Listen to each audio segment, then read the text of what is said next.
I'm Brian from HyprMX, and we're here at Pocket Gamer Connects London 2025. And I'm joined by Ignacio from X3M. X3M, yep. X3M. Welcome. Thanks so much. Thanks for having me. It's Yeah. always good to be back. Second year, so glad to be here. So now that we've wrapped up 2024, it's in the rear view. Yeah. Tell us how it was. It was, look, it's interesting because I think it was, to some extent, more of the same. We've seen, it's tough to even say soft CPMs to the extent that it's a variable term, and I don't know what it means by now. The industry has changed, but we've seen a continuation maybe of what we've been seeing over the past few years, which makes it tough to scale, for hyper casual, of course, which to some extent has gone. Hyper casual has done better, which makes sense.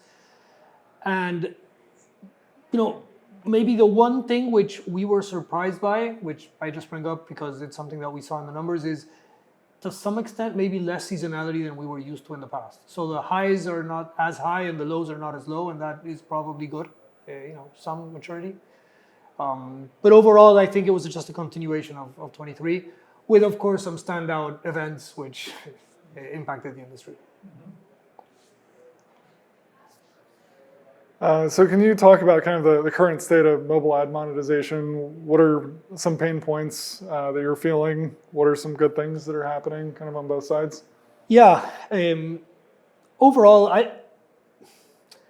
like I said, it was a continuation, and it was a continuation in many ways, right? So we've been talking about fake ads since when I was a CMO at Ethermax. And I don't know if it's fake ads that I would use as a term, but definitely ad quality is an ongoing issue, which is a concern to many people. There's a lot of things that may be done to help, but I don't know that the industry has found a foolproof way to fix what it views as a problem, and I think that that's still a pain point. The market is concentrated. We came out as a mediation, and it's gotten more concentrated since. AppLovin is an amazing company when it comes to execution. Hands down, what they've done is outstanding. What they've done by entering the e-commerce market is admirable. It's something that's been a long time coming, and they've been able to execute on that. But of course, concentration I do think is not ideal, and that is also, I think, a pain point to the industry. And then maybe the last thing that I'd say as far as pain points is concerned, which is something that we'll touch on more in a few minutes, is that for some reason that I fail to fully understand, as the ecosystem and the mobile gaming ecosystem evolves, we become extremely good at being very granular in our approach to making games, interacting with users, so pricing, levels, notifications, all these things are extremely granular. User acquisition, again, we can touch on ads, ROAS campaigns by AppLovin, and all the other networks out there do an amazing job at targeting and finding the right user base for each game. And yet, when you think about the way AdMon is run, it's still very much not granular at all, right? So you essentially have your placements and your formats, and you pick a mediation platform and some networks, and that's it. And you're treating everyone the same. So there's a lack of optimization, which I think we've actually maybe even taken a few steps back.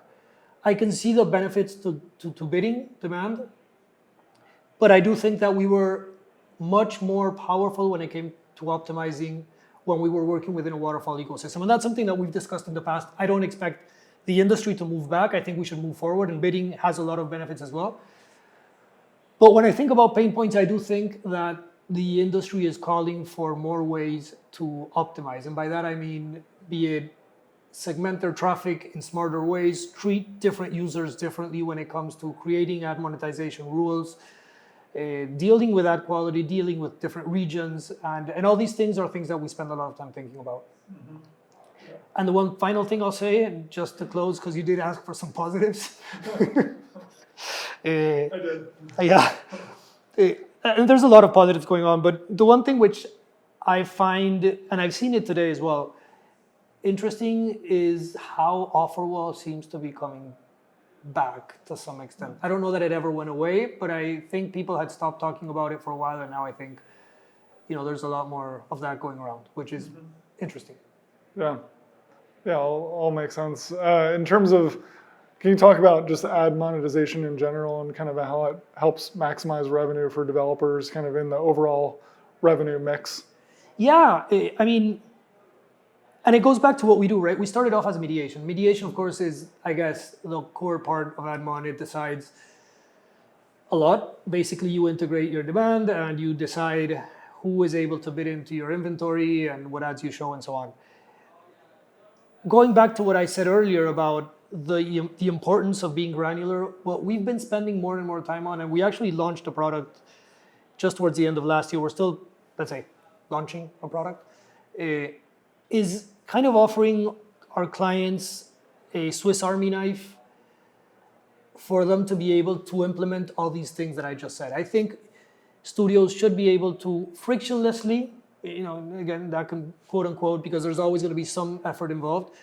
But we believe, and the product that we offer actually, once you integrate it, you can actually create all these rules which will allow you to be smart about how you monetize each individual user.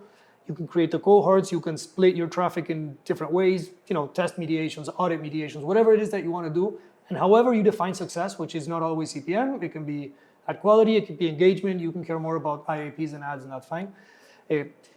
But all these things play a crucial part in the industry's even willingness to engage in ads. We often discuss the opportunity within the advertising ecosystem, and we look at what's currently there, which is huge and growing.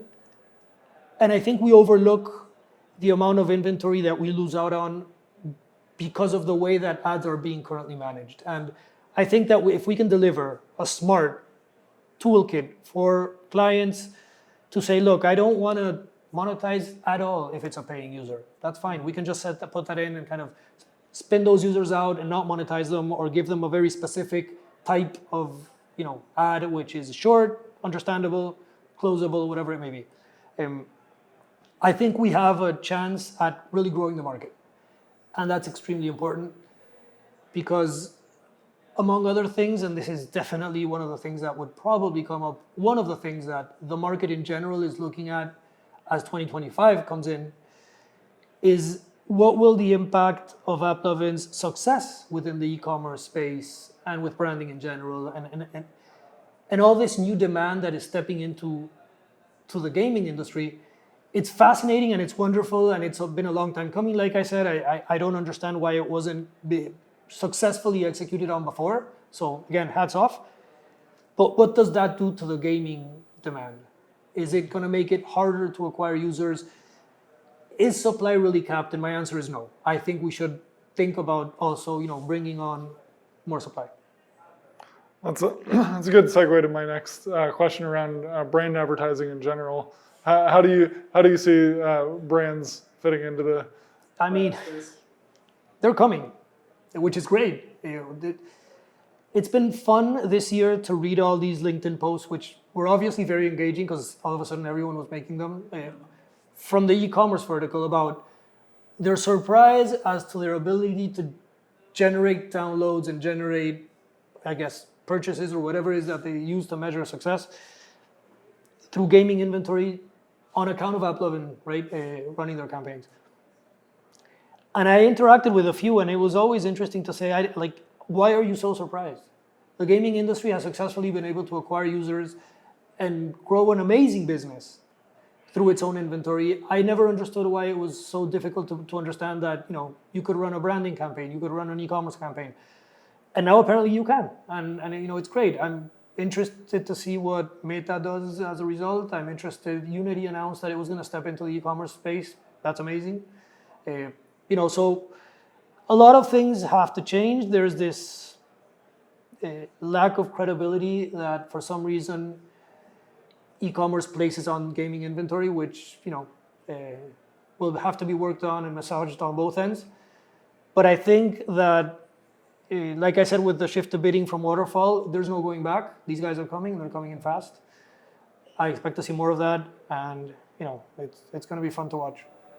Any other predictions for this year, the year ahead? There's a lot already. But yeah, no, what do you think? I spent some time thinking about this, over the past few weeks. in addition to, of course, e-commerce, which I don't, it's not that difficult to believe. One thing which I probably think we start seeing again is more Web3 supply. Crypto in general, Web3 seems to be coming back. Regulators seem to be taking a different position as regards Web3. So hopefully we start seeing some credible business models, regulation which allows them to behave and exist. And I wouldn't be surprised if that once again shows up, with some sort of relevance in the space. And then finally, specific to Admon, I think people are underestimating Unity's ability to come back. They had a very rough year, maybe more than one. I don't count them out at all. So I'm interested in seeing what they can come up with for 25. And last question for your business, what can we expect? Hopefully growth.